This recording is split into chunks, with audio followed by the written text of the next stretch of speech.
6 pacient janë hospitalizuar në klinikën e kirurgjisë plastike të Qendrës Klinike Universitare të Kosovës pas lëndimeve të marra nga përdorimi i mjeteve piroteknike gjatë festave të fundvitit. Nga shërbimi spitalor universitar kam bërtëditur se pjesa më e madhe të lënduarve janë fëmijë dhe adoleshent, të cilët shpesh nënvlerësojnë rrezikun e mjeteve piroteknike.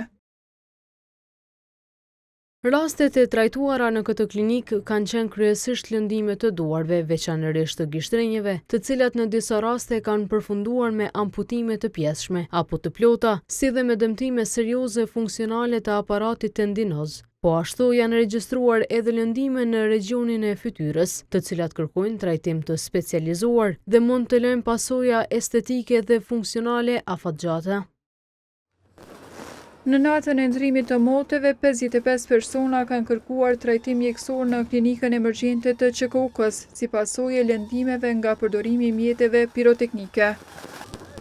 2 prej të lënduarve kanë pësuar plagë nga plumba qorë, ndërsa mjekët paralajmëruan për pasoja të rënda dhe invaliditet të përhershëm në disa raste.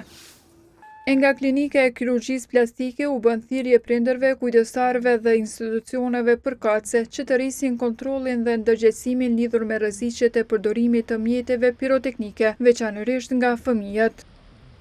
Në Policinë e Kosovës kanë bërtëditur se kanë iniciuar dhe do të vazhdojnë t'i trajtojnë të gjitha rastet, qofshin vepra penale apo incidente, dhe në koordinim me prokuroritë kompetente, ato do t'u përcillen organeve të drejtësisë.